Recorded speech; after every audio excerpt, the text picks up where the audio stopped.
Julie gave you some background on DJ Screw and talked a little bit about his life and a little bit about the Screwed Up Clique.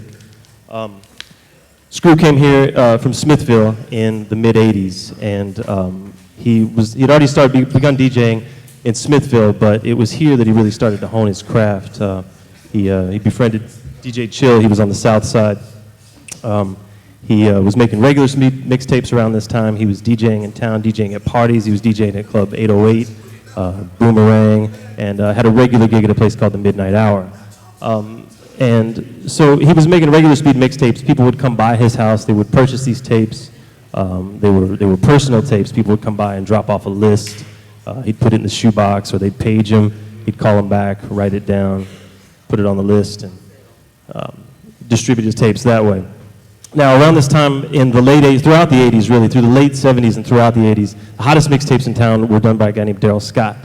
Daryl Scott, on his tapes were really varied, much the same way as Screw's, hip-hop, R&B, soul, funk. I mean, they were really all over the place. And on a couple of different tapes, not on the same tapes, but on a couple of different tapes, on one tape, he employed something that he called doubling, which is effectively what Screw ended up later on adapting to called chopping, where he plays part of the song a half a beat behind the other one, and to repeat the words, that sort of thing. And on another tape that he did, so at some point in the late 80s, he slowed down a few songs, I think 4 songs on one of his mixtapes, Fresh as the Word being the first one.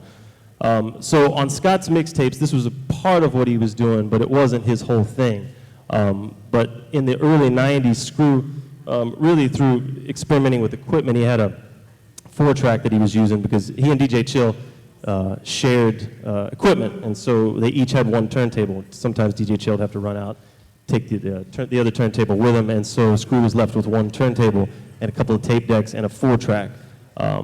He was in love with the sound of the slowed down tracks on Daryl Scott's mixtapes, as was Daryl Scott's protege, which was a guy named Michael Price, who would make his tapes drag by applying a screw to the back of the motor on his jam box. And so through countless hours of work and just persistence, Screw ended up developing, really slowing down the songs on his pitch control, but then recording them into his 4-track, he would slow them down even further, and that's where he found really the sort of vibe and the pace that he was looking for. And, it was, what he liked about it was that, the beat dragged, there was space between the notes, and you could hear what everybody was saying, and it was a sound that befit Screw, and so he ended up, I'd say by like maybe 91, 92, somewhere in that era, he started making slow down mixtapes that were slowed down in their entirety and started distributing these. They didn't catch on right away. Some people heard it, they didn't like it, they didn't know what it was all about, but say like by 93 or so, they started to become popular. And by probably about 94, he started having some of these guys come in and freestyle on the tapes. And it was right around this time, with the traffic that he was getting at his apartments, he ended up, he and Papa Screw had to move around several times.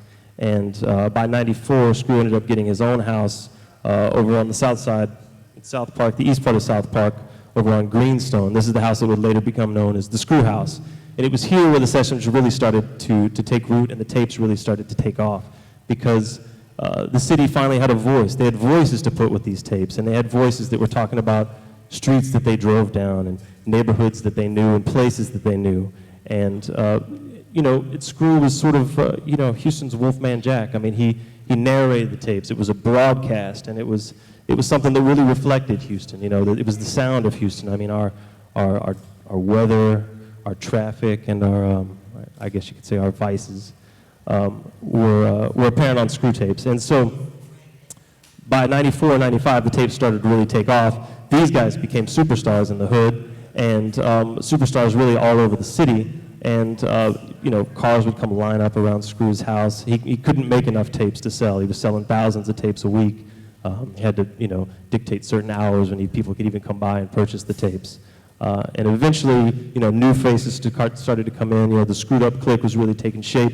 New faces like Zero, Mike D, Trey, adding to already, the voices that people already knew, like Lil Kiki, Big Pokey, Big Mo, ESG, and Hawk. And so it became a little bit too much for the house on Greenstone. Screw ended up relocating to Missouri City, And it was then that he opened up the Screw Shop on Cullen, which of course we know just moved this past year. And of course, we know that when he was living in Missouri City in 2000, his health issues finally caught up with him, and that's when we lost him. But as Matt Sanzala will talk about later today, the legacy continues, and what we learn when we talk about DJ Screw more and more is that the legacy is not as much about his music as it was about who he was as a person and how he connected with people and his generosity and the way he believed in people and he really stood by people and the way that he believed that music was really a way out for everyone. And he was a visionary in that sense. But by no means were his relationships, confined just to music. The thing to understand about the Screwed Up Clique is that it's a very large group of people, some of whom have nothing to do with music. They're just a part of what Screw was all about. And so the fact that we're still talking about the Screwed Up Clique all these years after Screw's death really is a testament to the fact that the Screwed Up movement is as much a reflection of Screw's love as it is his music. And that's why we're here today. So we got ESGs on the phone. And we got Lil Kiki, Misha Hawkins, and Shorty Mack, who is a childhood friend of Screw's. And so I guess we'll start with you. You two grew up in Smithfield together, and you were there when Screw even put together his first setup. What was that like? I mean, he had a turntable run into a jam box? Yeah.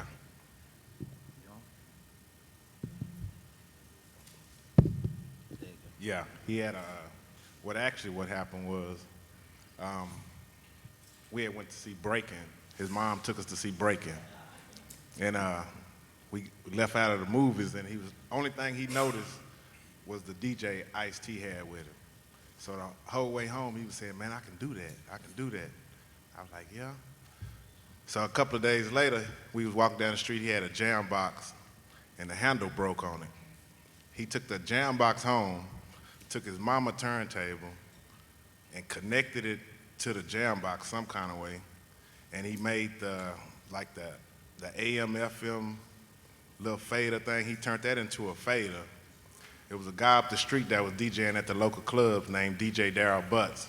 He would run down there and borrow one of his turntables, and he connect that up, and he put 6x9s that go in cars all around his room, and he had them all spaced out and no headphones. He would just sit there and be mixing and taking a little bitty jam box and recording his mixtapes on that without headphones. So it was like we had our own little radio station or something. At that age, we was 12, 13 years old, but it was kind of just really amazing to see him mixing without headphones on, and that's how he basically started. And you're the one who gave him his name. Yeah, well, at the same time we was in the room, and records he didn't like, he would take a screw and be scratching them up. So one day he was doing it, and I looked at him. I said, "Man, who you think you is, DJ Screw or something?" And he started laughing. He said, "But I like that."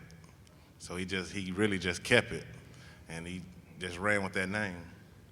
And Kiki, when did you first meet Screw? Were you were already hearing his slowed down tapes?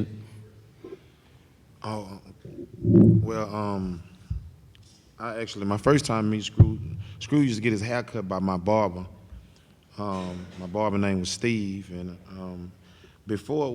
we had already got turned on to Screw. First time I heard Screw, I didn't really, I wasn't really turned on to it. I didn't really understand, so I was like, I don't really like it. So I ain't really like it because it was my first time hearing it. I was like, why is it so slow? The radio broke. What's wrong? I didn't understand. So it started to grow on us a little bit, just a little bit. But my barber had a good relationship with him. So by the first time I met him, the Screw house, it was 94, 93 or 94, something like that. But the going to his house had sort of began. I didn't meet him in the apartment like, what was the apartment on Telephone Road? Quail Meadows? Yeah, I didn't get to go to Quail Meadows. I knew a friend of mine that was going to Quail Meadows named Tyrone. If you let Tyrone tell it, he the one turned everybody on the Screw. Let him tell it. You know what I'm saying? He thinks Screw really him and Screw should be partners in this game or something, you know. So he had really turned us on to the slow tapes, and like I said, by the time I got to meet Screw, the phenomenon, it wasn't as big yet, but going to his house had already became something. You know what I'm saying? And my barber was under a lot of pressure to get people over there. You know what I'm saying? So when Screw used to come get his hair cut by Steve, I'm talking about when haircuts was, you know, $2 at this time. So that was my first time meeting him at Steve's house, you know, when he was over there getting a haircut. And, you know, just like everybody else, I was over there begging to go over there. You know, he wasn't really paying attention, you know what I'm saying? But my first time going to his house, that's when I went. I went with Steve, with the barber. And that was the first the first tape that I recorded. It was with Steve. Steve used to get to go because of his relationship from cutting his hair. And Misha, you went to Yates, and you remember whenever Screw's tapes started getting popular, 93, something like that, when you were in high school. Oh, yes, I do. I went to Jack Yates High School, and in 93, we went to the state championship. And, I mean, every event just started just becoming a huge event with lines of cars and music and everything from our football games to the dances, the concerts. Everything just started just being super. And the music that you heard, all the music that you heard coming from the cars was Screw music. And 93, you know, it just during that era, during that time, I just started hearing about him. I had a friend of mine, her cousin was named Crystal. And if everybody who knows Screw or familiar with Screw, Crystal, he used to say her name. She was a big friend of his at the time. And she was trying to rap and be in the music industry. And so she hired Screw on to be her DJ.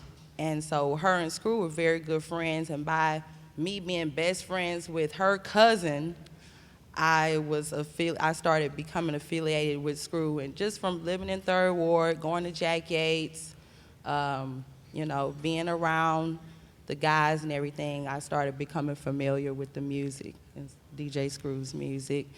It wasn't until I actually begged and just kept calling Brandy, when we gonna go? Crystal gonna take us over to Screw House? And finally, Crystal took us over there when they were on telephone, and the line, I mean, we would just keep riding around the street, just making the block, because I couldn't believe it. It was like an event. I mean, it would be a line down the street, it'd be cars everywhere, it'd be people everywhere, and I was like, oh, this is hot. You know, we wanted to be wherever the guys were, the girls, we were trying to hang out with all the guys and everything, so, you know, Screw was where it was at. And when do you remember it becoming the filter that you know, at some point it became a filter through which most people heard new songs? You know, that's where they heard new hip hop was through Screw. Of course. It was 93 when I first, I met him like late 92. My homeboy used to always go get tapes. So, hey, what's up? I'm ESG, I rap, da-da-da-da-da. It was just that, you know, casual conversation, no come, let's rap on the tape, but none of that, you know. But I had been going to a studio, making my own records. I was always in my mind that, hey, I'm gonna do this music. You know, I had the dream since I was a little kid. So I actually went back with an actual record, a single of Swinging and Banging that I had gotten pressed up and was like, look, this is my song I was telling you about. So he put it on the tape. Man, by the Kappa Beach time, when everybody used to go to the beach, I was like, damn, every club player's playing my song. I'm like, so he had put it on the tape. So by now, Screw music it was just like drinking water. You know, no matter who dropped, I don't care if it was Ice Cube, R&B, it was Brandy, Mary J. Blige, it became in the hood a regular statement that like, oh, what's the name just dropped? I'm gonna wait to screw it. You know what I'm saying? People, it just became, it was just a normal way of everyday living was to listen to a Screw tape. And I say from you know, we was there at the beginning, so that's like 93. But when he was doing the earlier tapes, like I went on 10201 telephone, but it wasn't as retarded as it became. Shit, man, by the time 94, 95 hit, it was ridiculous, you know what I'm saying? And I think that's where the legend was born. Do you remember the early tapes, the regular speed mixtapes that he was doing? Did you ever hear those? No. So by the first time you heard him, he'd already developed his style. He was already in full swing. No, I don't remember no regular speed. A lot of people don't know. They hear the tape, they think we recorded those tapes slow. We didn't record those tapes slow though. Right. See, I tell a lot of people, it's people that try to remake music for me. I want to remake this song that y'all done on Screw, and when they give me the song, it'd be slow. And I be telling them, we didn't make the song slow. The beat, the music was actually fast when we did the music, and then Screw, he slowed it down. So, but as far as me hearing it the first time, and actually, I never heard of, like a Darryl Scott fast. No, I never heard a fast Screw before. Not me. Me. So when was the first time that you went over there to actually do a session, to do a freestyle? I went over there the first time. See, this was the whole thing right here. In my neighborhood, freestyling was already a mainstay. It was already something to do. So we used to have our own Screw house, where we practicing before we get here. If we ever gonna get here. This is what our thing was. We used to be already practicing. So I was already warmed up and ready to go by the time my first time I got to Screw house. So like I say, I went with Steve. And my first time I went with Steve, we made a tape, and Screw actually invited me back himself. I had already practiced for months and months before I got here. So when I got there, my first time I went with my barber. The second time I went back actually by myself. Well, not by myself, with some other people out my neighborhood, but he invited me back myself.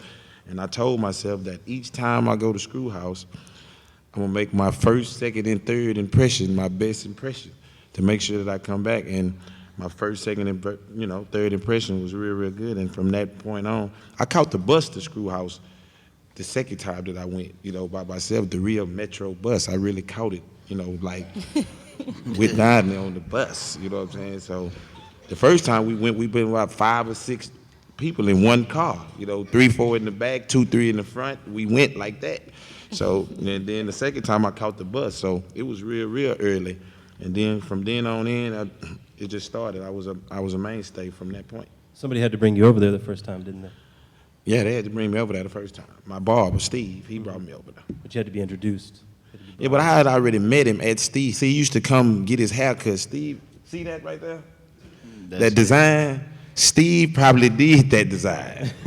This is what he used to do. He used to cut these designs and Ninja Turtles and all types of, he used to cut them in your hair, you know what I'm saying? He used to cut these designs, and Screw used to come over there and get these haircuts.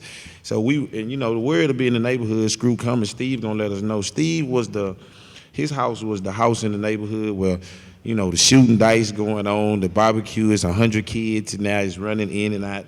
So when Screw was coming, we knew he was coming. You know what I'm saying? So I had already met him at the house, but I actually got my first time to go over there with Steve. And then, Steve became popular by, lying to everybody saying he gonna take you to Screw house. You know what I'm saying? I'm gonna take you. Fill up the tip jar. Yeah. Misha, do you remember the first time you met him? Had you heard his tapes before you met him? Yes, I did, and I didn't like it. I was straight A at Yates, I'm kind of conservative, I wasn't, I grew up in Third Ward, but I was born in California, so I was listening to East Coast music, at the time, and I was a conscious rapper lover, I didn't really get off into the Houston thing too much, and then I don't know what happened, but just it constantly being around and I could actually hear the words, with Screw, slow down the music. I could actually hear all the big words and understand some of the songs that I was listening to, some of the flows and everything. And I was like, okay, I like this. Now I can sing along with it.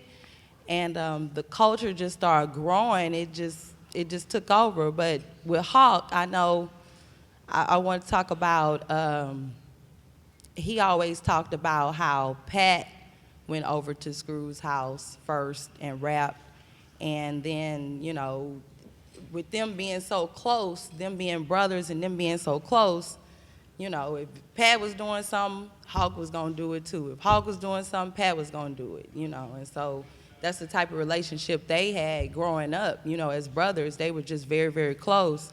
And so when Pat heard C-Note rap on the Screw tape, and I think they credit C-Note. C-Note was the first, For yeah. being the Mhm. first Botany person Boys. to freestyle on the Screw tape. So when Pat heard C-Note freestyle, it was over with. Pat was like, I mean, I'm going over there. You know, he went right over there. I don't know if it was, I believe it was the next day. And, you know, started, I don't know how the conversation went down and what went on between them, but he freestyled at Screw House that day, that very next day.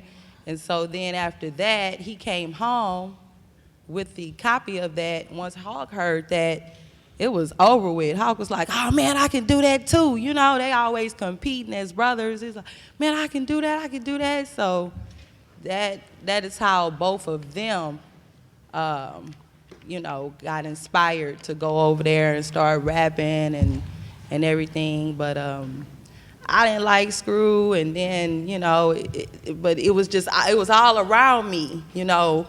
Mo went to Yates, Pokey went to Yates. They weren't rapping on Screw at the time we were at Yates, but the culture was just starting then. I mean, the events, you know, the car, the slabs, you know, the culture was just growing during that time. So it was like, you know, we had started making up dances and stuff like that. So it was like, it was only natural for a new genre of music to start, you know, to start coming about. So I mean, it was just right there in the formation of everything. It just started being the lifestyle, and it just started being just huge. It just started growing and growing and growing, and you know. Well, part of it was that Screw was persistent. He just kept making tapes, kept making tapes. If you didn't like it, you were still going to keep hearing them. That's right. And see, at that time, see, we're the second generation. You know, y'all just heard from the first generation. See, the first generation, when you look at, like you seen the Ghetto Boys album cover, it was more like real rugged, like I'm gonna beat your ass when I see you. We were some young kids. You already pointed out the haircut.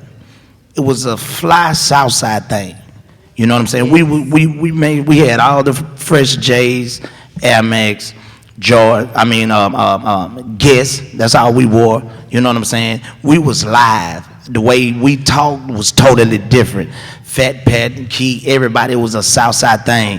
The whole thing of, man, I'm coming down. This was a whole new young generation, and so everybody was doing it in the hood. You feel me? People, you know, everybody, it was just totally different, you know what I'm saying? And every neighborhood had, as we would call, a D-boy. And a D-boy pretty much influences most of his neighborhood. So most of the D-boys were the one who was able to afford the slabs when we were kids. So we all looked up to the D-boys because they had the fresh slab. Now, if you was a D-boy and you had a slab, you could not ride in your hood like you want to without banging a Screw tape. So now, each D-boy gets the rappers from the neighborhood or somebody they know and tell them about Screw House. Bam, you wind up at Screw House. You say this certain person name. So-and-so in the blue black coming down. So-and-so in this red Candy Impala coming down. Now, everybody's getting a dub of this tape. Everybody's hearing these certain names. Everybody's wanting to do the same thing. Now, every hood is coming down. It used to be a privilege to ride on swingers. You know what I'm saying? They didn't put them on Ford Focuses. I seen one the other day. I swear to God, I was driving. Man, imagine if Twitter was out then though, but I'm driving and it was a PT Cruiser in front of me with some swingers, and I did not have enough time to try to catch my phone to take the picture, the light changed, and it drove off. You know what I'm saying? Back then, it was a privilege to ride on swingers, because a regular cat in the hood wasn't gonna let you just ride up and down with swingers. You had to be about something, or stand for something. So that was how we was with the Screwed Up Clique. I remember telling Hawk, why don't you can make some money off this music. You know what I'm saying? These the early time. I remember Key, we all in stick van, just hopping out. We just youngsters, just freestyling. Everybody just who and see who could do the livest freestyle. But we didn't become rappers just hanging at Screw House. He practiced his. I did it since I was 12 years old. You know what I'm saying? Pat had been rapping. We wanted to really make money from this, but it was just so new to everybody in the culture at that time. You going to Sharpstown Mall, you going to the Galleria, you had to get guests, you just had to be fly. And Southside was so fly at this time, and Screw was a part of that whole culture, you know what I'm saying? And every neighborhood, every kid wanted to be fly. Like, that's what the Screwed Up Clique and the whole legend pretty much blew up. That's part of what made the music really spread, wasn't it? Because it wasn't just about the part of the South Side that Screw was from. It was really inclusive of all kinds of neighborhoods. Well, yeah, that's what it really was about. It was a neighborhood thing. Like you say, really, we when I grew up, you could hear, you heard the other tapes. They floated, because you're gonna buy them like 5 or 10 times. You know what I'm saying? You're gonna steal them. You know what I'm saying? You're stealing them out of cars, you're buying them 5 or 10 times. So like you're saying, you're getting to hear about the other D-boys, you're getting to hear about it. But like I said, I was practicing on it, but as a kid, 16, 17, when I'm hearing these crews say, I wanted to be like Pat. See, Pat was everything when I was growing up. Pat was the freestyle king. He had my whole everything was Pat had went to High Rollers and won a trophy. See, Pat he had the freestyle. I wanted that trophy. I wanted to be like Pat. That's all I want to do. I want to rap like Pat. So that was what my practice was like. Pat was like, and I used to call him this. He used to get mad and we used to laugh. Pat was like Cool Roxy, from the Fat Boys. He just fat and fly. And he was real. Pat was fly. He can dance. He be bouncing around. He was the life of the party. So this what we knew. This all we used to hear about. And that's what we wanted to do. Like he said, it was a neighborhood thing. We heard, Corey Blunts and all these kind of names, these were real legendary names. I'm talking about, we used to wait for Corey Blunt to ride down the street, and you know what I'm saying? So when we used to make our raps, we used to make raps about Corey Blunt. We're gonna do this just like Corey, and we're gonna do this just like Stick, and we're gonna do this just like C-Note, and this is what it was about. So yeah, the legend, like you say, it was a neighborhood thing. It went from a singled out thing, and it started becoming about Third Ward and Botany and Herschelwood and Fourth Ward and South Park and everything. And Screw was like he was the captain of all those neighborhoods. You know what I'm saying? And he was able to flourish everybody. Everybody had a part of everybody's neighborhood. And it became a campground for everybody. You probably go over here and it's 4 or 5 neighborhoods over here. You know what I'm saying? At one time, and it was a beautiful thing. And it was like you say, it was all about a South Side thing at this time. And it became a point where I didn't even hear regular music until I was at, unless Screw, everything I heard was from Screw. Everything that I was introduced to, every song, everything that I heard new, any Ice Cube, everything, Sebo, whatever, I heard it from Screw. It was a time when I never listened to the radio. We didn't even turn this. We used to ride in cars with no radio, with the real radio in the car. You know what I'm saying? Like a real radio, we got it in the car. We used to call it a throwdown. And man, you got your throwdown, and I'm talking about, we used to be really screwed, like listening to a Screw tape with bad batteries. It'd be really screwed, you know what I'm saying? We ain't taking no shorts, you know what I'm saying? Like this all it was. It became a time in my life where it was no other kind of music at all, period. All Screw tapes all the time. You'd probably listen to one tape 1,000,000 times. And then it became who made the best tapes. Yeah. Which neighborhood had then it became competition, and it wasn't hatred competition. It was you couldn't wait to hear Pat with Key. You couldn't wait to hear Key with ESG. You couldn't wait to hear Botany with this. You wanted to hear Randy and Ronald tape, and Brandon, Rondo, and Big Lenny, they got a new tape, and this was news. This was real, and for it to be no radio station, and it wasn't really no cell phones going on like this either. No. And for it to be beepers and all that, the news was spread fast, man. I'm talking about really, really, really fast. So it became a real big culture, and it wouldn't last 5 minutes. Somebody in Third Ward made a tape. Everybody had it. They had it over here. They had it over here. Dead End had this tape. This people had this tape. And we became so popular and clever with it. I used to have neighborhoods. That's how I became entangled with Hawk and Pat and Dead End. They used to come pick me up out of my neighborhood, to come do. We coming to get you. We going in there Friday. We probably not going in there Friday because Screwed and became super overwhelmed. So you're not going in there really Friday. You're really going in there in about 3 Fridays from right now. So, and it became like that, you know what I'm saying, where we all started mixing and mingling, and Screw House became the foundation. It became like one school, like a big high school that everybody go to. So, I'm going to interrupt you for a second. Ask you to try to speak straight into the mic. Okay. People can hear you better. Speaking of the neighborhoods, we got somebody from Yellowstone to bring up. Oh, there you go. Hey, what's up? Big Pokey. So jump right in. When was the first time that you went over to Screws? Man, well, the first time I actually went over there, that was with a good friend of mine named Mark Christian, and me, him, and Haircut Joe went over there, and we did a CD called Make Dollars Flow. That was my first time ever in the laboratory doing our thing. That was the first one. I had met him a while back at a party, you know what I'm saying? But then my first time ever just going in there was that time when we did that. And that was like 90-something. It was early on, right? Yeah, early 90s.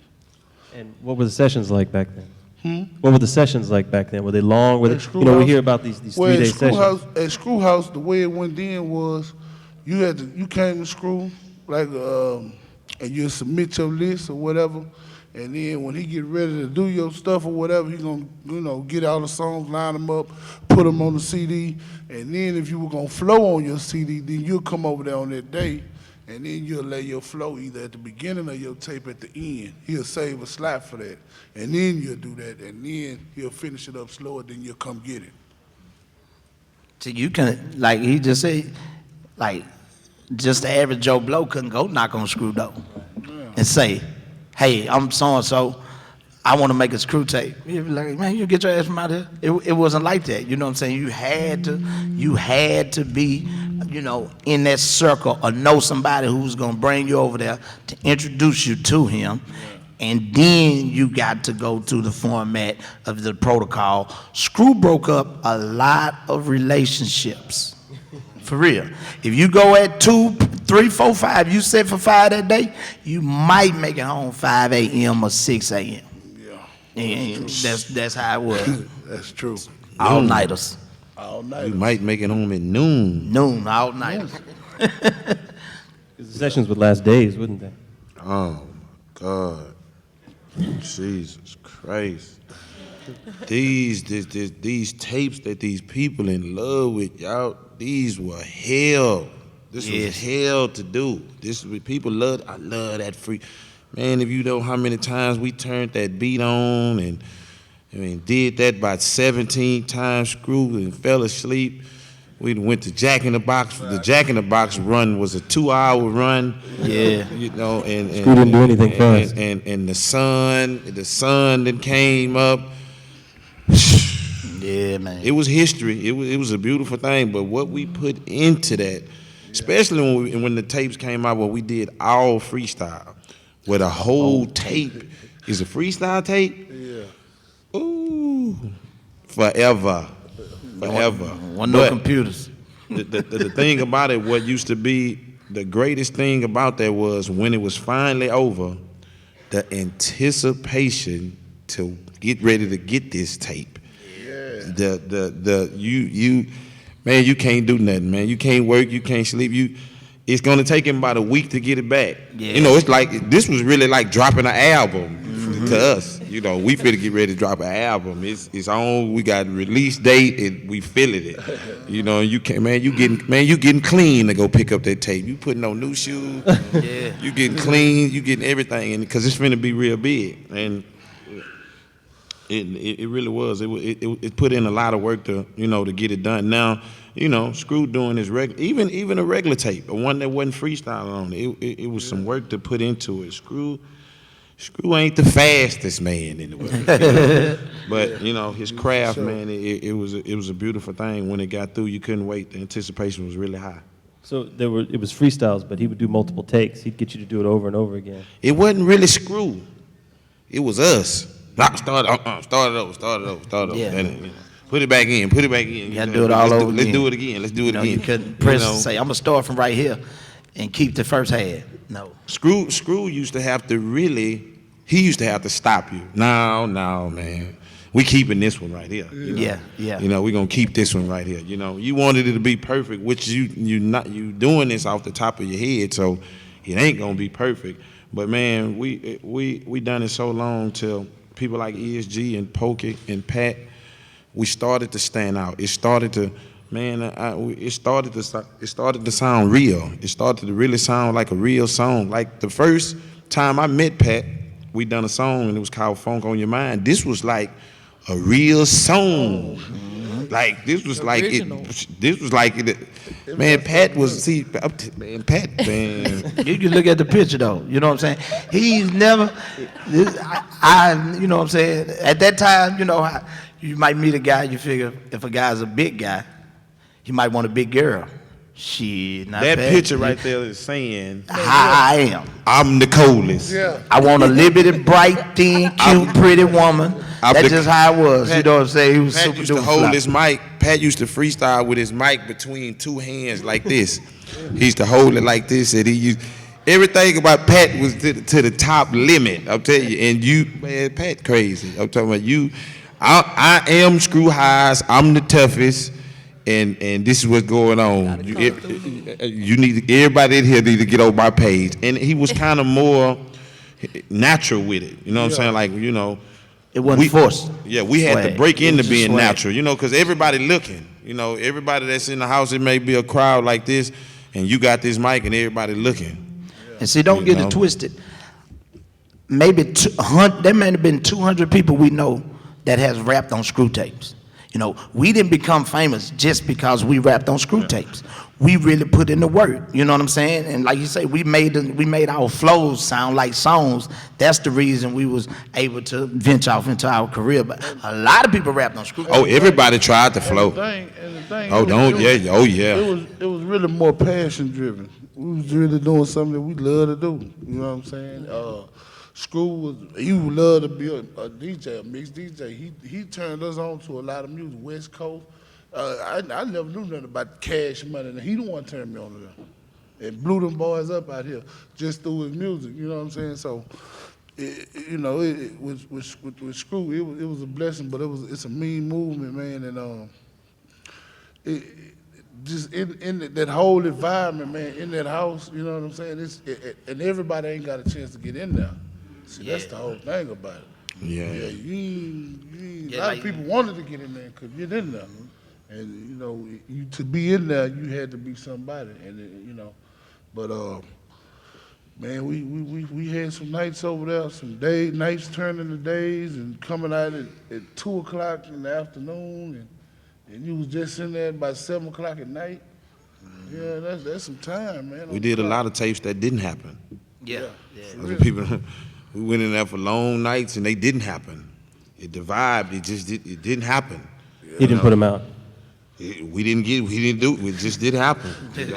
We didn't put it together right. You know what I'm saying? It just didn't happen. But so, a lot of people, man, it was, like I told you, man, it was like dropping a for real album. You know what I'm saying? People were really knocking on the door saying, when the new Pat coming out? Yeah. When the new Kiki coming out? Yeah. When the new ESG? When the Pokey and Kiki getting ready to come out? These were real classics, man. Like, leaning on the switch and who's next would play. These is major classics. You know what I'm saying? Like, man, Screw sold thousands and thousands of them. You know And it what was I'm saying? top secret. Yeah, You know what I'm saying? Like, the neighborhoods, they mix and mingle because they were partners. But your mix and mingling, if you weren't like, you from the Stone, I was living in the dead end, we'll be in there together, we doing the flow together.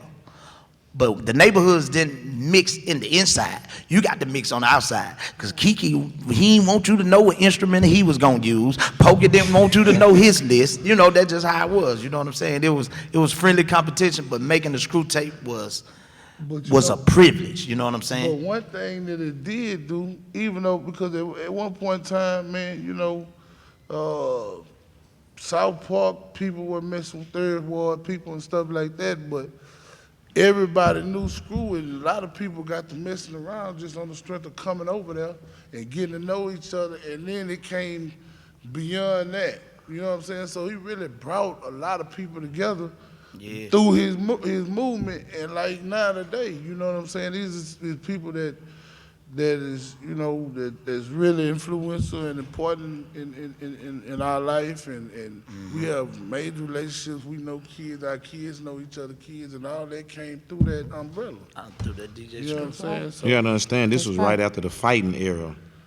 You know, the fighting era had really just left where everything was about meeting somewhere and fighting. Kitchen Square. Yeah, all this, you know what I'm saying? And not on from north side, south side standpoint, on the south side. You know, we just met. So Screw did a lot for neighborhood unity. You know, he did a whole lot. His music did a whole lot for neighborhood unity.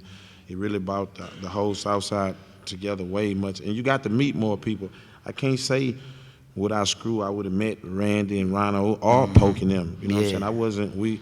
Because at this time, before that time, it was a high school thing. Yeah. You know, Yates went over here, and Jones went over here, and Sterling went over here, and Worthing was over here. And that's how it was. And then it became you know, these were grown people passing by these high schools in these cars. This was something to do.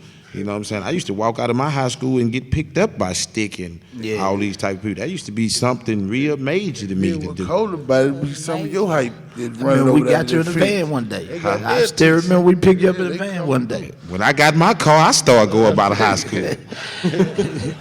Grown and everything. And don't get it twisted. Two little quick points. When Julie introduced, you know, talked about Screw, said like the music sound better if you was sipping or smoking. You know, that you know, people gonna always connect issues, DJ Screw and issues to sip and serve. You know what I'm saying? But at that time, there were plenty people, plenty kids, you know what I'm saying, whether they were white, Hispanic, who had never sipped before. So, and they still was jamming Screw music. You know what I'm saying? Here we go. I can't say the music had nothing to do with the drugs. You know, it's just that, like I say, the D-boys in the neighborhoods who was buying and getting screw tapes made, those neighborhoods was a little faster than the slower neighborhoods. So at that time, in the faster neighborhoods, everybody was sipping, you know what I'm saying? And sipping is just a culture of down south, you know what I'm saying? And it's certain drugs we looked at growing up in our environment that are just total like, oh, that's a no-no. You know what I'm saying? Everybody looks funny at a crackhead. You know, no matter how you try to fake it, we all have them in our family and have seen them. You know, that's just how it was. You do cocaine, oh, that's bad. You know what I'm saying? Heroin, oh, you awful.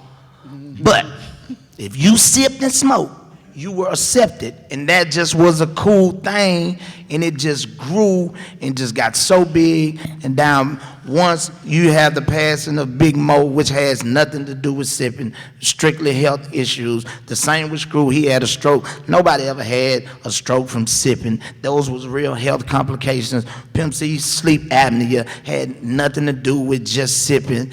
It became media, just blast, you know what I'm saying? When you have rappers who really don't even be around us or wasn't around us or know the culture of sipping, being on the local news, talking about they pour it in this and they pour it in that. But now, an innocent person out here right now can get stopped, harassed, just because they may be sipping some coffee in a styrofoam cup.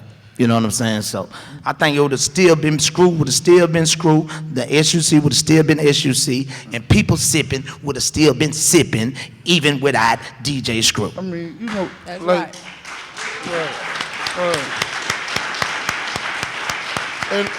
and like Pimp C say, man, you know, everybody got a thing, man. You know, that didn't have nothing to do with nothing. It was just that at that point in time, really, that was the livest thing going on. It was just the livest thing going on. You couldn't miss it. Everybody wanted to be a part of it. And it wasn't new at that point either. So everything that everybody was talking about and was going on, people wanted to do it. It People wasn't wanted to come down. People were saying, no, I'm talking about everything, all this type of stuff that you hear, this what's going on, that's what all they wanted to do and wanted to live. It really wasn't illegal like it is. Yeah, Like right yeah. now. It really, you could get pulled over and it could be still sitting in the cup. Yeah. Right there. And nothing wasn't happening. You know what I'm saying? Like it wasn't as major as it was like being a hippie. You know? You know?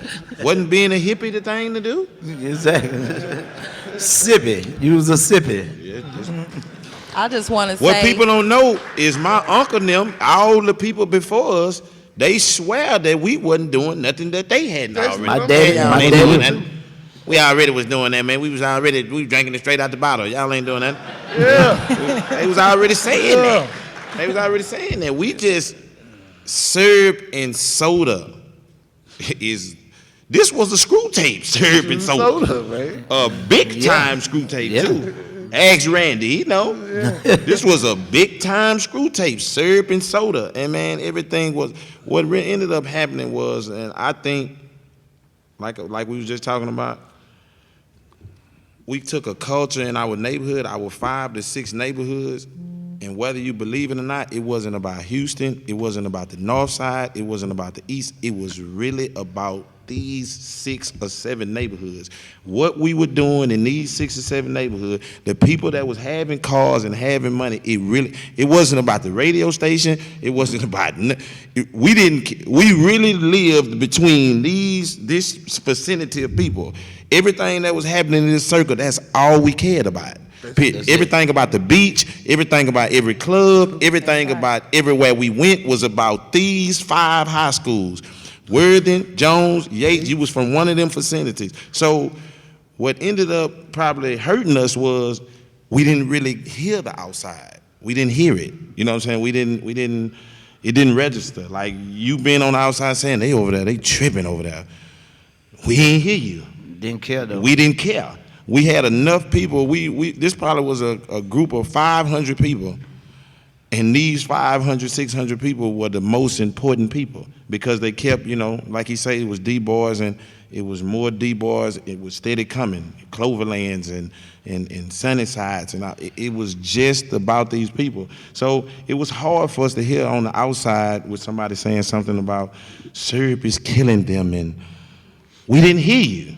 You know what I'm saying? It was just really all about us, man. This didn't become a phenomenon or become a bad thing until it spread it throughout the whole city. Yes. And it's a lot of people doing a lot of things that we started that they have absolutely no clue about or how we did it. And, you know, and I hear a lot of screw lies and a lot of screw stories, and they just spread it so far till we can't beat them. People lie on Screw House. Yeah, we went over there. I made a tape. We made a tape. 5 screw tapes. And you heard my first screw tape. Man, you didn't make a tape. You didn't make one. We know everybody who made one. We know everybody. We know everybody who made one. If you was known, you What was were you known. gonna You know. I was gonna say, from my perspective, you know, like I said before, I was at Yates. In 94, 93, 94, I went to Prairie View, and so Pokey and Mo was still, that was their senior year at Yates once I left.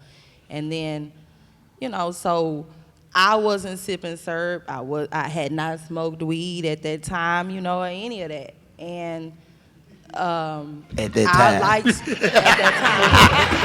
that time, I had not experienced anything whatsoever. Okay, but I still, Keep it, that's real. And I told you I did not jam screw. I was listening to East Coast music. You know, they were conscious and aware. I was liking the words and the lyrics and everything. So then, but what was going on was I was still a female. You know, we were bopping, I guess, you know, because it wasn't even like that then. It was like we were trying to we were like the it girls of the school, cheerleaders. We had clout, you know, everything. Every hood had their clout, you know. The D-boys had the clout in every hood, and so they represented the hood, and so then it was the clique of females, you know, and they had clout and everything, and so it was, you had to be involved in the culture and what was going on. And we hearing these guys, you know, we hearing their names and everything. I want to know, who is Kiki? You know, who is that?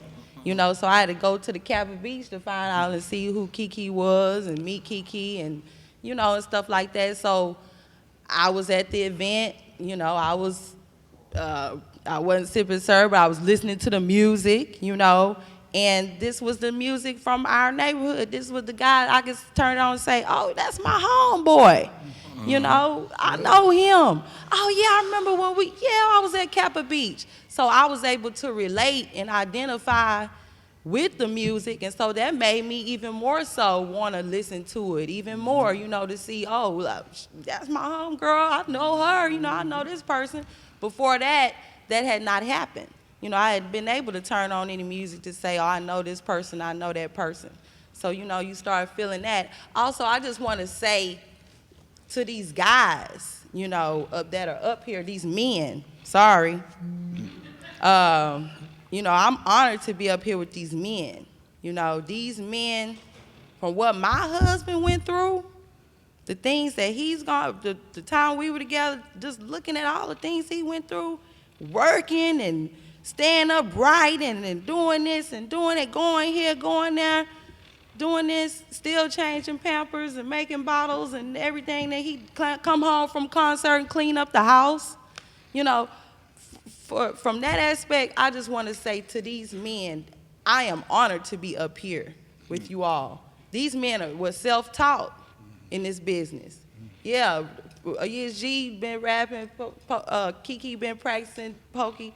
Everybody had a story, but the bottom line is they were freestyling. They didn't expect it to take off the way it did. They were not trained in music business, the 101. 16, I could recall Hawk telling me the first time he learned how to, the bars, you know, the 16, writing the 8, you know, a 16. All of that was self-taught. We had rap a lot, but, you know, we didn't have any other music labels out here to teach these guys how to, you know, really take them and mold them, you know, in this business and everything. So, you know, it's been a whole lot of, you know, trial and error, you know, that has gone on over the years, you know, with putting out the music and putting out the tapes, and the work that has gone into this is it's outrageous. And for somebody to say, oh, well, it was all about the syrup, that's ludicrous, you know. As I'm representing the female, I'm representing, you know, a lot sitting up here with these men, and, you know, I can tell you it wasn't about the syrup. It was about the life. We were having fun. We were kids, and we were, like he said, was fly. Yeah. You know, it was just fun. We were having fun. We was at Kappa Beach, like the slabs, the slab kings. You know, it was a slab king from every neighborhood. Yep. You know, and you knew him. You knew him because on the screw tape you knew them, and they were famous. They were stars, neighborhood superstars. So wherever you went, you were looking for these kings, these slab kings, and, you know, you want to dress like them, whatever they were doing. The words they were saying, you know, became vocabulary. Throw, bopper. You know, bopper. Like I say, we started bopping, and when I was in high school at Yates, we used to say, oh, we gonna bop a ride home. We was just trying to ask one of our friends to take us home. So that was that was bopping to us. We were like, oh, well, I'm a girl, I'm gonna bop me a ride home today. You know, so it was like just asking one of your friends to take you home, you know. But because Well, we were, that changed real quick. it changed, though, you know, it changed. It became something else, you know, like, you know, you got your hood rats and you got all kinds of stuff going on. But And from my perspective, that's what we were doing. In '93, we was bopping, standing on the gate, get a ride from one of the Slab Kings, and you know, you were popular, you knew all these people, you know, you were it. You were, and that's all we were looking for in high school and everything. We were just trying to be, you know, have fun, go to the parties, you know, and be popular, know everybody. It still would have happened without Serb. You It know, it still still would have happened, no Well, matter I think what. also to understand the circumstances of Screw's death, you also have to talk about his work ethic and you know that he was a workaholic. He didn't sleep. He worked himself to death in a lot of ways. That's right. Yeah. All work, no play. All this you see here, besides Pimp C had pretty much had his own entity. But all this right here, from us on this stage to the zeros all the way down, was all gonna be under one tree. Screwed Up Entertainment. Yeah. You know what I'm saying? So Lil J sent Benzes, tour buses to my house, courted the hell out of Kiki. Hey, come over here. Did the same with Pokey. We just had a different vision. And we were some young bosses who wanted to do our own thing. You know what I'm saying? And that's how Screwed Up Click was born. That's how we done sold over millions of records independent. Even though we're pretty much underrated, we may not get a lot of the credit, but there's not many cliques that can say the artists that are still living are still touring year round. We stay booked. And so was these artists, you know what I'm saying? So we just had our own dream, our own vision, Screwed Up Click. That's what it was gonna be. No matter what new artists come out right now, I hear them all the time. They try to differentiate themselves from the SUC. Like, I'm not about to serve, I'm not about the swangers. It don't matter. You're gonna put a car or slab or something in the video, or you're gonna reference it to it in your music eventually, because I see it now, and I be wanting to go back to the young cats who be brand new, and I wanna be like, well, you said you weren't part of this Screwed Up Click thing. You sure got a slab line in your video. You know what I'm saying? So no matter how it goes, when it's all said and done, we've seen the first generation come up here, Screwed Up Click is also the heart and soul of H-Town music.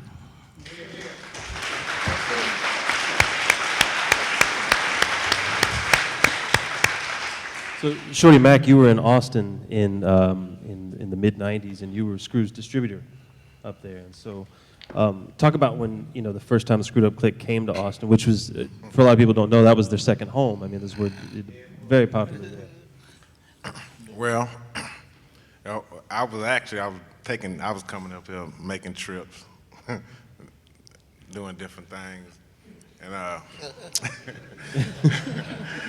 and then one day I came and I was sitting there and Screw was like, he had my little sack or whatever I had. He was like, "What you see in this?" And I'm looking at it. I'm like, depends on how I break it down. And he was like, "I see time." So I stepped back, I looked at him, took my sack with me though, because I had already got it. I came back and he gave me a box full of screw tapes. He said, "It's gonna take you about 6 months, but I want you to go down there and start pumping these tapes." And I'm looking at it, I'm still on my other trip, but I'm looking at it. So I said, all right, I'm gonna see what it'll do. So right about 6 months later, I actually switched from making that trip to coming back to making trips to get screw tapes. So by the time 3 in the morning came out, and they had the first concert, it was Kiki, Mo, Screw, and I think Point Blank was there. Yeah. And Kiki was standing outside, a Suburban passed by, jamming Straight Wrecking. And he say, "Screw, they jamming Screw in Austin?" He got in the inside of the club was jam-packed. That's all they wanted to hear. It went to a whole nother level. I'm talking about they was riding Dayton's in Austin. When them screw tapes hit down there, they started trading in the Dayton's for swangers. And they started trying to fix their cars up. They wanted candy cars. and this and that. So it really, by that time, I was making a trip maybe every other day to Houston to hook up with Screw to get more tapes. It got to the point where you were even dubbing him in Austin. Yeah, he gave me some decks. He said, "Man, you making too many trips. Just make the dubs." Well, we would go to Sound Warehouse, and he would give me some blank dubs. We'll split the profit, and it just started happening like that. That's how serious it got, and now I could come every 2 weeks instead of coming every other day. So, and when it got to the point where they stopped making 100-minute tapes, we went to San Antonio. We went probably every Sam's Wholesale in Texas to finish getting these 100-minute tapes before he figured out he can take them to clear and he'll be all right. But Houston, Austin, San Antonio, Dallas, we took them trips just to get them tapes, and we was getting hundreds of them at a time. We'd have probably bought out, I know we bought out Austin and Houston in like a 2-week time frame. So this is like 1997, 1998, which is when a lot of things changed. Some of you guys started getting record deals. He switched over to the clear tapes. He opened up the shop. How did things change at that point? Oh, we were stars then. For real. This time, stars, man. Stars. Big time. We was big time at this time. Nah, for real. Me and Screw really used to, when 3 in the morning came out, I remember Screw, when he was trying to put it together, it was a lot of problems because, this when sort of the outside public had started catching on some of the people that he was screwing their music. A lot of people didn't want Screw to do it on 3 in the morning. They was telling people right in the city, artists, right in the city, was telling them, no, you can't put this on 3 in the morning. I remember this, frankly.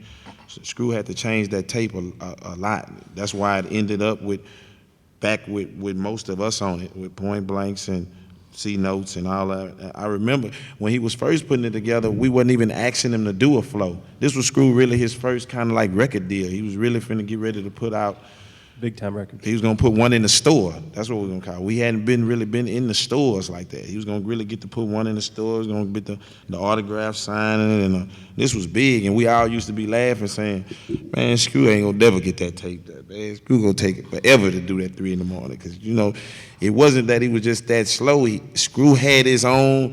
You was gonna have to show me you was gonna prime away from them Screw tapes. Screw didn't want no 97.9s. He didn't want none of that. He didn't need none of that. Them tapes going for 10 at 7 o'clock. That's what it is. That's what I'm fit to be doing right here.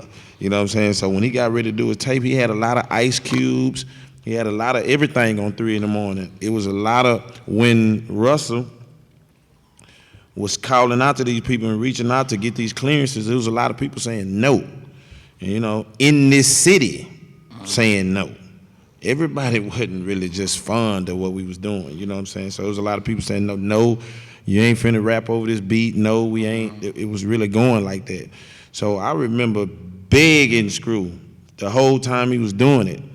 I'm telling you, I'm getting on that tape some type of way. I'm telling you, I'm getting on that tape. Yeah. One thing people don't know about Screw, man, Screw agreed to everything. Yeah, it's going down. Yeah. Screw, you going? Yeah. Screw, you ain't gonna let me. Yeah. He just agreed to everything, you know what I'm saying? So he was that type of guy. But I was begging. And I remember him calling me out the blue and letting me know, well, I'm gonna go over here. And we was at a place, Maestro. We was at old Maestro House, big Maestro. I'll never forget this place. And Screw was going over there. That's where this pretty much Screw taking it from the turntables and the Screw house, and he putting it together in a studio. Maestro had like a studio. Screw, and this was all new to us, man. Screw, this was big time. Screw doing this over here, and he got studio time booked. And boy, I know whoever was paying for that studio time, I know they broke right now. That's with Screw. Screw taking his time, Screw taking his precious time. Screw probably 2 days on 2 songs. He taking his time, and I never get him saying, I'm telling you, I'm gonna let you get on now. So, you know, this is my whole life. I'm waiting, know that I'm begging. And he finally called me over there to do it. I remember recording this Pimp the Pen with no vocal booth, nothing. Mike standing in the flow, in the middle of the flow, and that's one of the first times that I went to the studio, you know what I'm saying? It wasn't in the vocal booth or nothing. And I remember coming on there with this draped up and dripped out, and Screw was just, he was like, man, I'm telling you, this finna to be big. I remember Pat missing it. It being so bad. And me and Screw, I'm telling you, he was super mad at both of us, because Pat really was, you know, he had to win big time too at the time. He was doing his thing. Screw was doing, we was, you know, not in a separate way, but you know, Pat really was, whether people know it or not, he was kind of pursuing to switch over to be a rapper before us. Yeah. You know what I'm saying? Like, you know, he had started feeling like, I got this thing, I'm finna go and do it. You know, we still was on going to Screw House and really, and you know, Pat was pursuing. So when we laid that, I never forget that song blowing up, and me and Screw was really going to clubs and performing that song at 1:55 in the morning, waiting in the club for 2 hours from 12 to 1:55. And we used to get $2,500, $2,000. This was big money right here. This $2,000. Me and Screw get $2,000 to sing that one song. I wasn't even supposed to be in the club. I wasn't even old enough. And man, this song it popped. It was so big, man. It was unbelievably how big. That statement is that I'm draped up and dripped out. That's one of the biggest statements in Screw history right now. You know what I'm saying? And I remember that. And that's when, that was like 96. That wasn't even 97 yet. You know, my first CD came out 15 years ago this July, 1997. Don't Miss Texas. You know what I'm saying? So this was 1996. And man, we was already like star. If I had to look at it, you know how you look back right now, we probably had 20 or 30,000 fans already from a Screw tape. Yeah. I'm talking about for real. You would be shocked at some of the people, man. We used to be getting reports from Master P's and I remember the dude who played basketball, Glenn, Big Dog Rice, and these people were on Screw tapes. It had spread it, but when Screw did that 3 in the morning, whether you was on it or not, anything that you had to do with Screw, and you can't tell me another DJ that made 7 or 8 stars. I'm talking about turning these people to stars. ESGs, Big Pokey, Big Mo, Hawk, Kiki. These people became stars. What I'm talking about. Right now, if you could sell 30,000, 40,000 tapes in the first CDs in the first week, you own right now. That's good music. We begging to do that right now. You know what I'm saying? And these CDs and you know, you can go back and check, man. Don't Mess with Texas came out sold 30, 40,000 in the first week. Yeah, we was doing these kind of numbers. So, you know, these independent numbers that won't ever be done again. You know what I'm saying? It won't never be another Southwest Wholesale. It ain't gonna be nothing like that no more. So this is, and I'm saying all that to say, it really transferred us into, then we had to really start taking it serious. You know what I'm saying? Like, you know, getting record deals and contracts and getting the contract. Man, I'm still signed to some of them contracts I probably signed. I walked away from them. But look, when you say how it changed, I remember I was like, hey man, this dude named Michael Watts from the radio station, you know, he chopping and screwing too. At that time, you know, Screw won DJ awards, y'all. Screw used to put on a show for us sometime. Of course, you hear the stories about, like we say, about falling asleep, but Screw was an amazing DJ to the point where he can take his shirt off, go behind the back. He did all that. Everything you seen on TV that the Grandmaster D's and all them did, he did that. You know what I'm saying? But at this time, it was just wax, right? The records, that's all he used. So I'm like, man, it's a DJ named Michael Watts. He work at the radio station. He got all the new songs because he's scratching on these CDs now. Screw looked at me like, man, I ain't doing that. No, he just was not. He was into the true essence of hip hop with a different taste on it was what he did. And I never forget when Fat Pat died, that boy sold 4,000 cassette tapes that first week. Cassette tapes. Boys weren't doing them kind of numbers like that, man. You know what I'm saying? So it's just crazy, man. Yeah, Goosebumps. Screw buyers. We was screw buyers. We didn't see back then. It wasn't no. Well, I didn't. Mike, I don't. You heard of Mike? No, I ain't heard of nothing. We ain't heard of nothing but Screw. Period. Yeah. Nothing else. You know, it was like that. You know what I'm saying? We didn't. It was like that. We didn't like what's going on right now. Everybody love everybody DJ. Now we only love Screw. Especially if you talking about you trying to do this chopped and slow thing. Tell him the story. I know you know this. Tell him the story about another DJ at the time who tried to talk like Screw in chopping Screw. Yeah, really, to be honest, man, like I'm saying, Screw, you had to be the toughest to be trying to be like, man, Screw, this what Screw doing with this one headphone on, with this head turned back. And see, Screw used to give me so much confidence because he used to make me think that I'm doing something really, really. Screw gonna turn back and give you a look like you freestyling, you messing up, you really ain't saying nothing. But Screw turning back, giving you a look like you saying the toughest thing that you could ever be saying, and it was crazy. You know what I'm saying? It was everybody trying to like. It was a dude like Michael Watts will tell you this story. Michael Watts was a whole nother DJ. He had a whole nother name. He was selling CDs, and over here he was selling them at the flea market, but he was selling them under another name. I can't remember the name right now, but he tell me this story. What it was? DJ Troublemaker. You had to change your name to try to see us up on this side. So yeah, it was a lot of, you know, and then we didn't really start, me, well, personally, I didn't really start branching off and doing different other things until I realized that it was important, you know what I'm saying? And man, most of the time, man, you know, I tell people all the time, we were young, man, and a lot of decisions that we had to make, and I tell people this already, they not always the right decisions.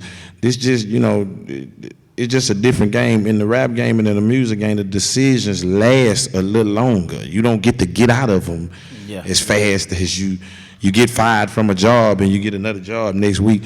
In this, when you sign this contract and do something, you stuck for a minute. You know what I'm saying? So it was a lot of decisions that we made young, because we didn't go in this to be rappers.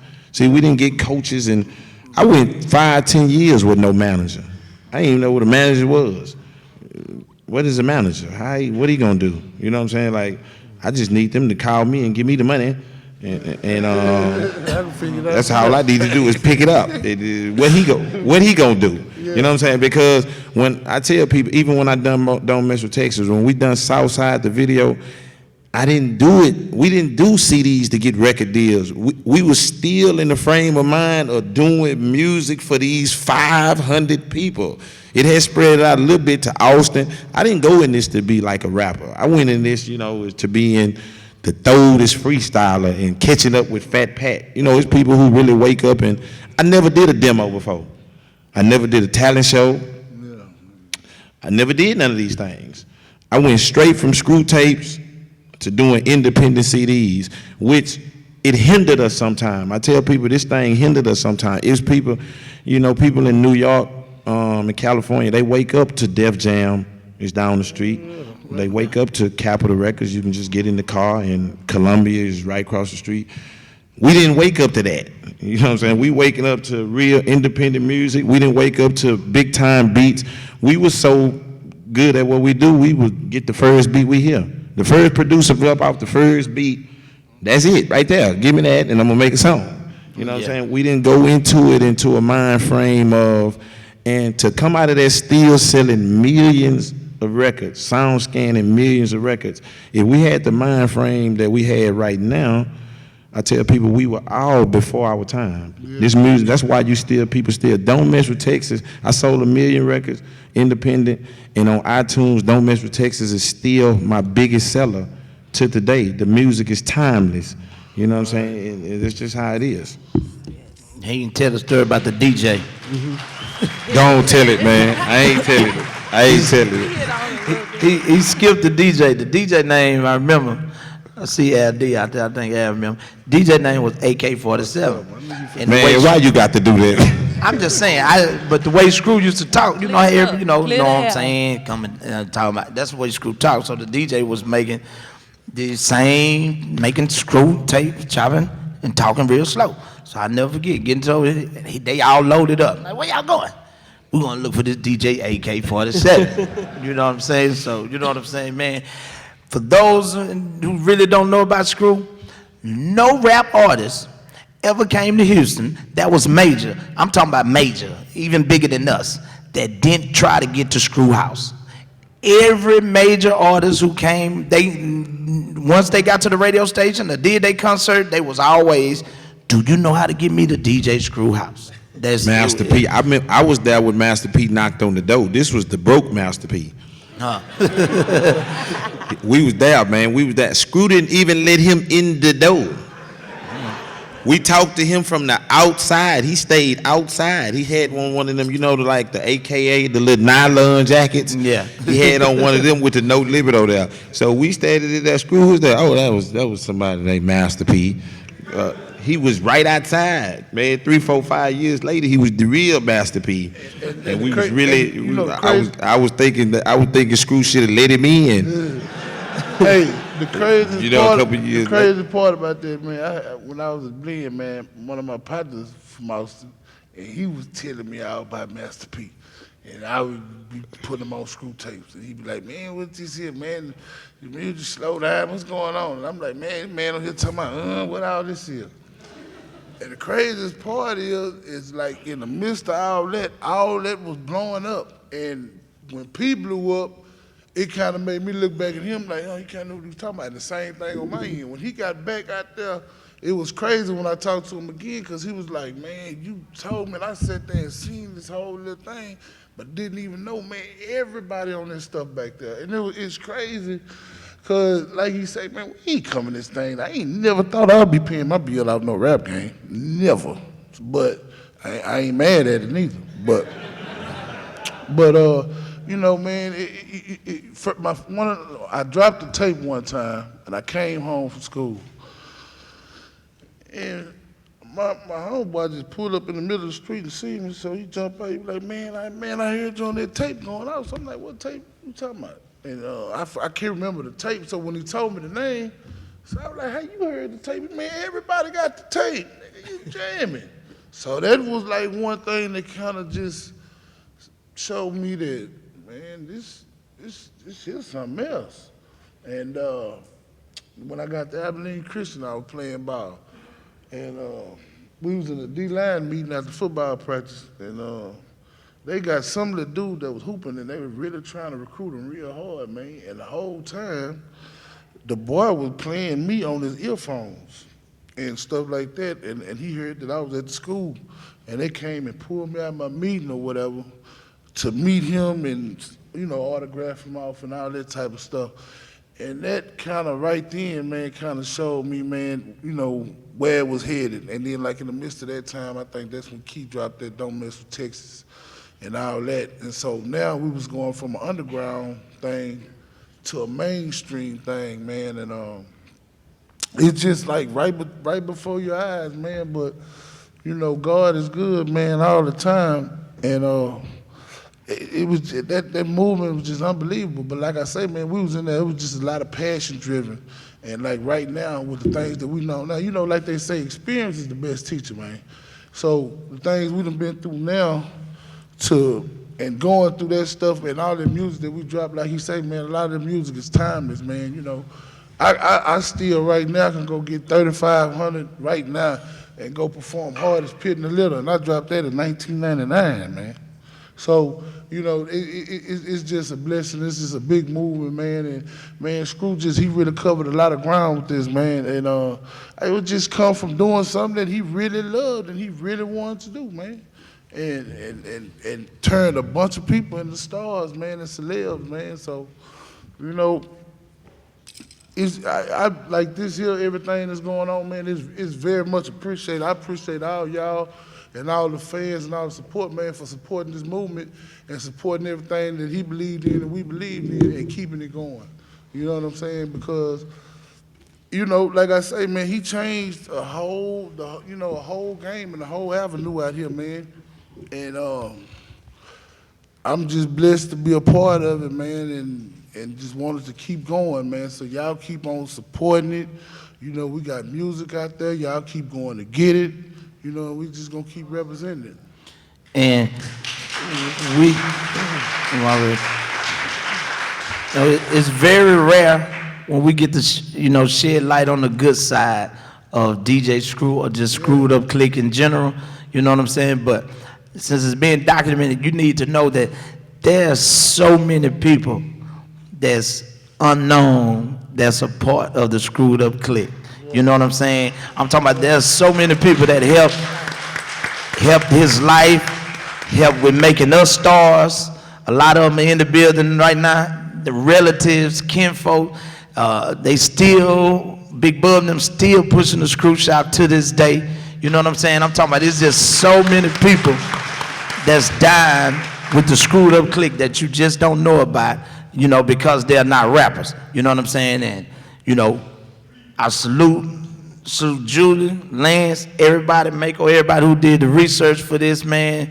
To this day, like he say, we're still eating off stuff we created 15, 20 years ago as young kids. So shout out to Drake for redoing Swangin' and Bangin'. And I feel you. And it ain't an artist in this city who ain't got a Kiki sample. Nobody. Knocking those down, Pat. a chunk up the deuce. I'm a G. Screwed and Already Warned Me. Draped Up. Name it. They got it. I got a new one now for my new one. I need to talk to you about that. All these samples, they come from screw tapes. They don't come from new music that I make. Slim, wood grain wheel, breaking bars off. These all samples that come from me from screw tapes. So it's a testament. It's still here, and these are hits. These are people use these for their single. Bun Draped Up was a single. Knocking Those Down was a single. Wood Grain Wheel was a single. Screwed and Already Warned Me. Trey, he got 1,000 of them. I love it. You know what I'm saying? And it's good. Zero, whatever. And these really come from screw tapes. And I'd be amazed that people go back and go find these. They go find these samples, peeping in the windows, and they find these. I got a trivia question for you. Breaking Boys Out, what flow that was? I don't be knowing. I really don't be. I'm telling you, I don't know until. Who next for Plex? That was on that first one, that Me, You, and Bird. I'm gonna tell you something. If you want to know what anything about a screw tape or where a sample come from, ask Power Wall. Yeah. Ask him. He know every sample, every screw tape, every flow. He know it. You know what I'm saying? He can tell you where every sample come from on everything. You know what I'm saying? So it like you say, man, the screw tapes, it did a lot for us. We still here, man. Most of songs that I made from a long time ago, they still booking me shows, like you say, and it's still. And man, we ain't spring chickens no more like we used to be. You know what I'm saying? And for people to come out, I love to see my 17-year-old, my 18-year-old fans. They come out and it be crazy. They singing some of them screw tape songs, and I'm like, man, come on. You was about 10 or 11 years old. You don't know nothing about this. My dad told me about it. So it's a beautiful thing, and we appreciate all the love that we get, and man, we gonna do a Screwed Up Click album. It's just it's hard to do it because when we get ready to do it, it be so many Screwed Up Click people just come out. It just be so hard to get it done. We get ready to get it done and turn in from 4 to 8 to 12. And everybody be upset about it. I didn't get to do this. I didn't get to do this part. But before we get to do it, we're going to do it like the Sugar Hill Gang and bring that thing all the way back. So it's a big appreciation. And I'm going to do a big tribute tonight at my birthday party. It's going to be crazy. You know what I'm saying? So it's still. We still selling out. We still selling out buildings and doing it how it's supposed to go. And that's what I get out of my birthday parties and stuff like that. I still be amazed at, what we do, And the one thing that Screw did do for me that I want to thank him for, I make a tremendous amount of money. A tremendous amount. I don't need radio play. I don't need nothing. You know what I'm saying? I don't have to have no singles. When I do get the radio play and the singles, then it's real big. But, that's the one thing, Screw, because we started without that. We know how to make music and we know how to travel and we know how to go get the money. You know what I'm saying? I don't use radio play or new albums. I don't use none of that to get paid. You know what I'm saying? I use what Screw, what we built over there. History. And when we, like I say, when we do more, when we do the hardest pits and the littles and the Don't Mess to the Love by Few, when we do the new album, it just be a bigger blessing. And that's what make us be able to, come on, it's 2012, this is really 20 years later. This 15, 20 years later. And that's what I always say about, how y'all think about all the new rappers that's taking over Houston. And I always tell them, man, it's 2012. If I wake up in 2015, in 2017, and they still here, Then you say something. and then I'm gonna start saying something. You know what I'm Misha, saying? I wanna- start giving it up. We're out of time, but I want to close with you talking about the new generations. And The new generation. Oh man. Well, I had a few things I wanted to say though about the loyalty, like with Screw though. Like Screw, everybody was loyal to Screw. All of his friends, all of these guys on the stage, these men on the stage, everybody who said they were part of the Screwed Up Clique and everything. It was like a loyalty code involved with that as well. Whereas, where Jay Prince had approached Screw to do something and everything, and because he didn't sign with Screw, a lot of the Screwed Up Clique members decided, that they were going to stay loyal with him as well and not go down that path, and then they had their own sound that they were, that they had, it was kind of different from Rap-A-Lot's sound here in Texas, but Hawk was just a word that go hand in hand with his personality as well, was loyalty, and with him and Screw, it was probably some of the most loyal people I had met, and that's a rare quality. I just wanted to bring that up because a lot of these guys share that, and the camaraderie, the friendships, the loyalty, all that stuff go hand in hand with the culture as well, As far as the new generation, well, my son is in the band. He's playing the instrument, and he can sing as well. I got him in the choir, and he goes to McGregor Elementary School, matter of fact, Fine Arts, and they're playing June 27th. They have the music, and they're playing June 27th. He's the president of the band, So since he's been playing that, all I hear all day is I mean, he's walking around the house all day long. And then he's 10, I got a 6-year-old, both of them. He in the shower last night. He's going, it's infectious. It's gotten to him now. And they're playing Man in the Mirror, they're playing Down Home Book, they're playing all these other songs. But this June 27th is in his head all day long, and he can't get it out of his head, So it's having an impact on him. He knows, he remembers his father, so he watches some clips and everything about his father and everything. But my little one doesn't know anything, and he's trying to freestyle and everything else.